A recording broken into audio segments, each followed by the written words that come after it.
Okay, great. It's a little tough to start after lunch, but I hope I do justice to it. So let me start with sharing a small story with you all. I was traveling to Pune recently from the Bangalore airport, and I realized I was running late thanks to the exceptional traffic. We all know it in Bangalore, right? And I realized I did not have time to skim through all these long security lines, waiting lines at the airport. And that's when I remembered about DigiYatra. For the ones who do not know, DigiYatra uses computer vision technology based on AI. When you upload your data on the portal, it creates a digital identity linking your name and flight details. And it also links to the Aadhaar database. So all you have to do is walk through the security, look at the camera, smile at it, and you're through. So something like that. That day when I was at Bangalore airport, I followed the lady on the digital screen who showed me the way, and I reached my boarding gate with a half an hour to spare before my boarding commenced. Thank you. AI saved my day that day. Artificial intelligence is making significant inroads into our life and work. You can casually be browsing Goa, vacation in your browser, and suddenly you will have recommendation systems popping up, flight deals to Goa, hotels with a sea view option, and sometimes they can be a little pushy. Did you leave something on your cart? Is that a sunscreen? Jokes apart, technologies such as recommendation systems, conversational agents, facial technology, autonomous systems, assisted navigation, all of these are impacting our lives in daily manner, making it more and more convenient and productive. The future for all of us with AI is exciting.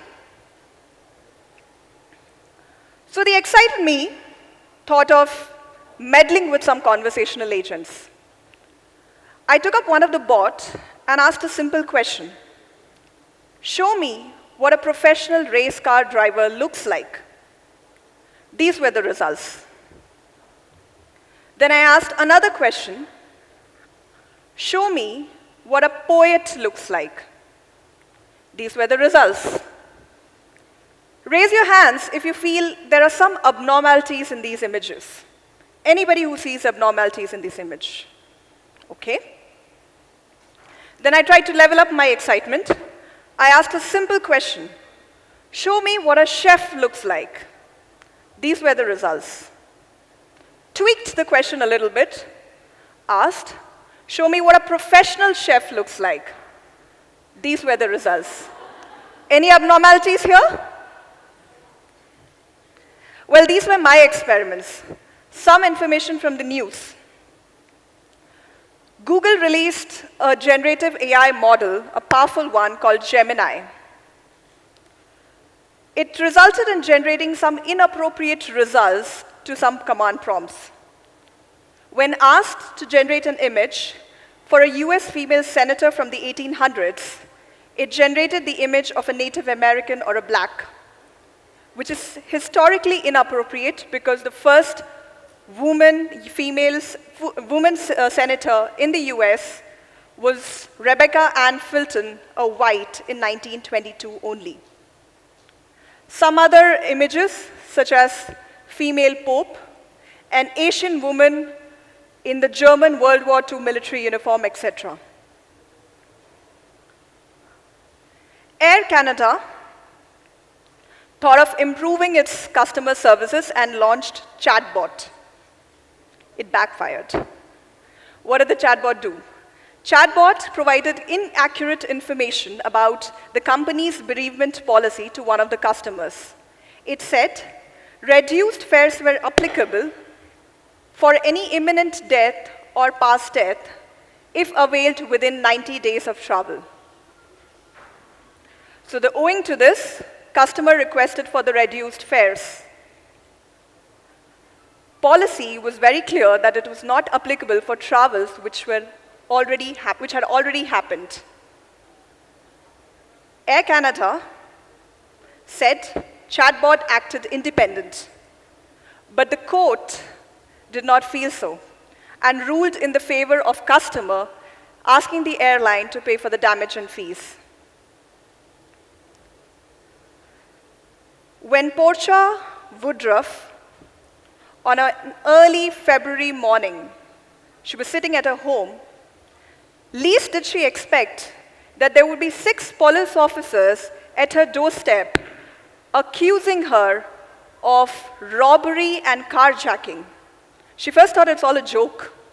She asked them, "Are you really kidding me? Do you really think I could do carjacking when I'm 8 months pregnant?" She soon realized none of them was a joke. Police officers handcuffed her right in front of her little daughters, aged 6 and 10, who were whimpering by her feet, by the way. Her fiancé tried to convince the officers, but in vain. It turned out that the facial recognition technology had falsely identified Portia as one of the culprits from an array of photos. She spent 11 hours in the detention center on a concrete bench with no chairs, no beds as per a medical report, and having contraction pains every 10 to 15 minutes because she was in the advanced stage of pregnancy. Well, she was not the only one. There were 6 other people who had been identified falsely by the AI. And there was one thing which was common amongst all of them. They were all black. The future with non-inclusive AI is, simply put, dangerous. So what can we do? Well, we could infuse inclusion into the AI ecosystem throughout its developmental cycle, right from the input phase, through the development phase, till the very end, the delivery phase. And let us see how. Data integrity forms the critical element of any data analysis. We spend a large amount of data processing the data, cleansing it. Data integrity, simply put, means how accurate and consistent is your data over time.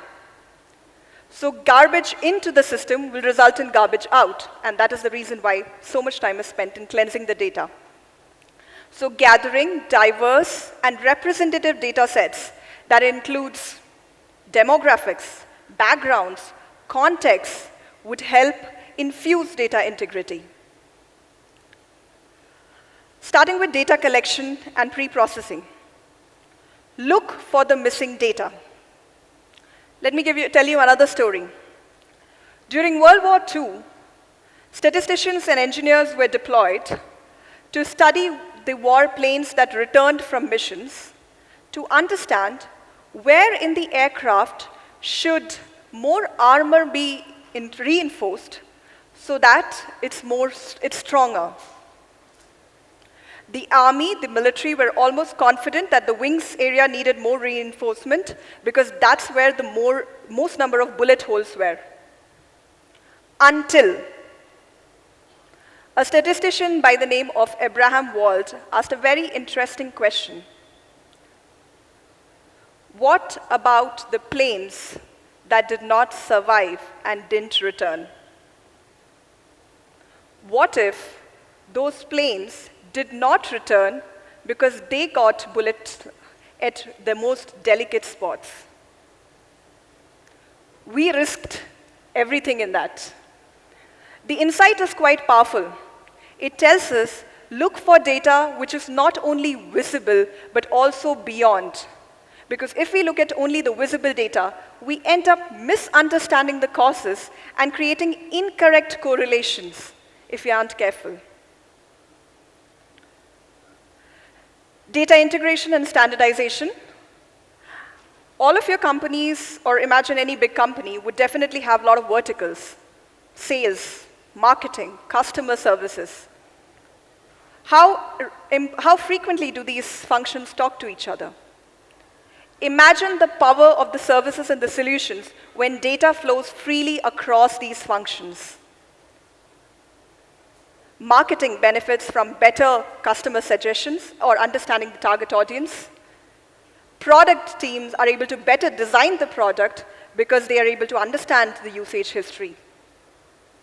Letting the information or data flow freely across functions, companies, and partners is critical for ensuring many people party to this development.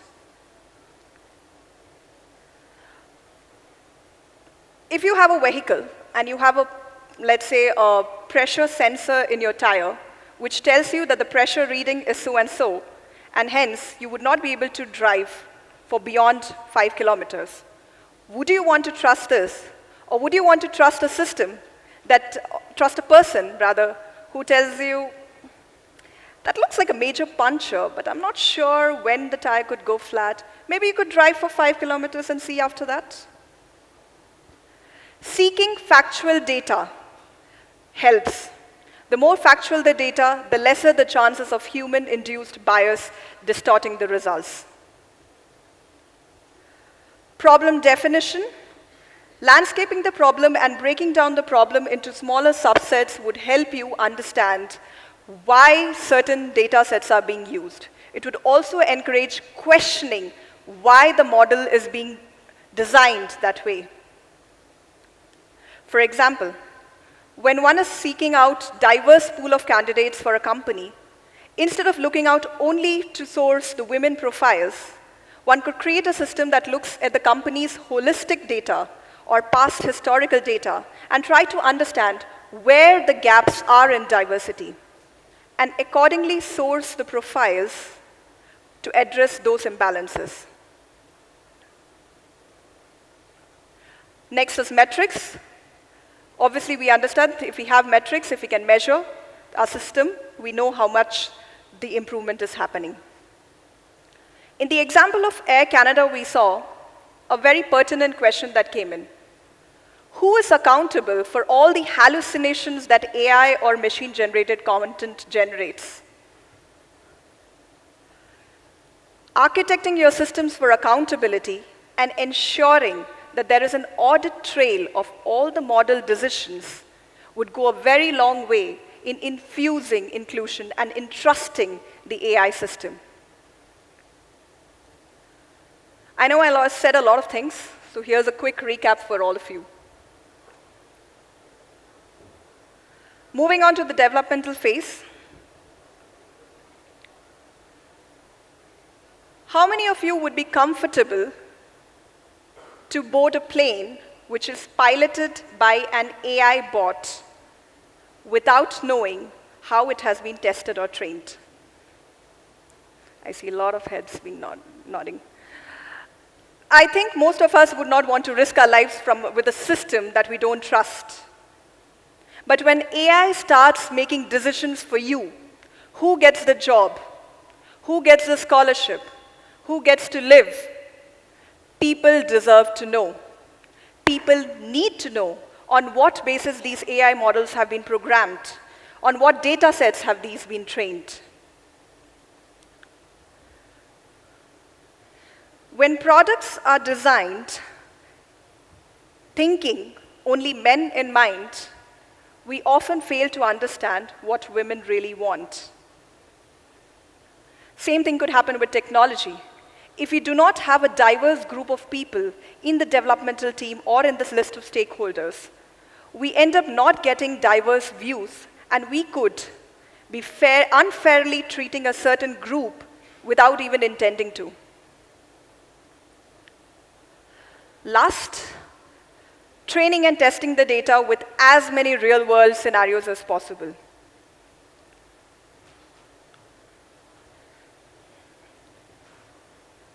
If your AI model is adaptable to people and situations, there is less likelihood of it treating unfairly people from different backgrounds. If your AI model is able to adapt to multiple cultures and languages, many people could use this technology and provide the feedback. It's a two-way learning street. We need to teach AI too. But what if, despite all the learning and the good work that we do, AI still ends up unfairly treating people? Mistakes can happen. How we receive or respond to the feedback matters.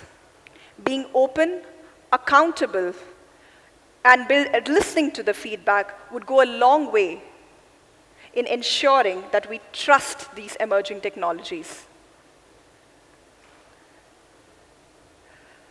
Humans created AI to help fellow humans and not to play God. We don't want AI to play God, right? So it's okay if your model has limitations. Disclose it. In fact, models which have been trained for a particular scenario would be great for that objective, but may not provide accurate results for other scenarios. Being adaptable, listening to feedback, as well as disclosing limitations would ensure that we make our AI system more ethical, explainable, transparent, and fair. So the future with inclusive AI,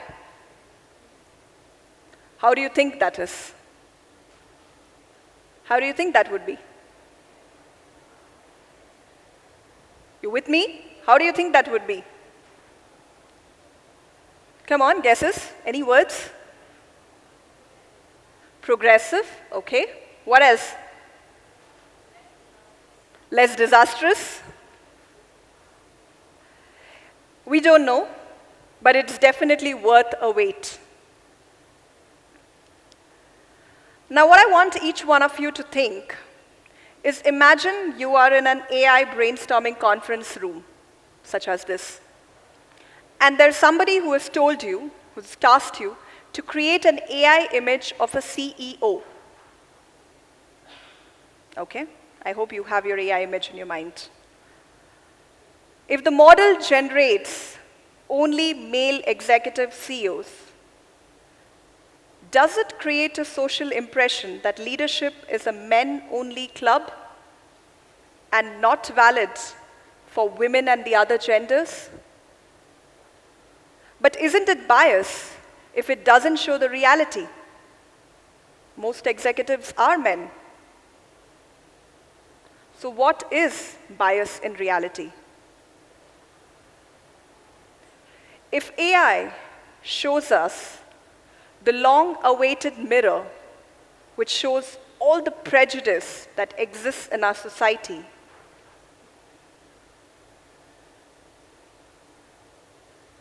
what would we want to do about it?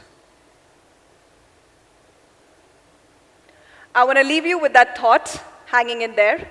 Thank you so much for your time and attention. This is Veena Venugopal, Head of Aircraft Health Engineering at Airbus. If in case you want to connect with me, you could scan the QR code that would take me to take to my LinkedIn profile. Thank you.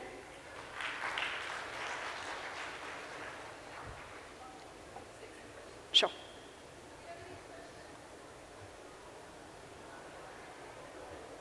Either I was too clear or unclear at all. Thank you. Good afternoon. Very impressive presentation. Most of the example is borrowed from Western countries. I'm sorry, I don't hear you well. Could you please come again? Most of the example taken from Western countries. Okay. The victims, what you have shown black, are come from the, with AI, this is how in Western countries. But in India, without AI also, this is the same situation. Okay? And if you take a premium institution, other places already predominantly dominated by the particular communities come from the things. If AI going to be again, okay, is it going to increase or decrease the same bias which is existing in India? Very nice question. What we need to remember is AI is a tool. AI is a technology. It cannot do anything on its own. How we train it, how we feed it, how we use it is going to make all the difference. So what kind of data sets are you going to expose it to your AI model? will depend how your AI is going to react. So if you provide more inclusive and more representative data sets, it's going to help you. But let's say you keep showing only one side of the society, it could help widening the gap. So the question really lies in the developmental team or in our hands on how we're going to train these models for the benefit of everybody and not widening the gap. Did I answer your question? Thank you. We can take one more question. I see a hand there.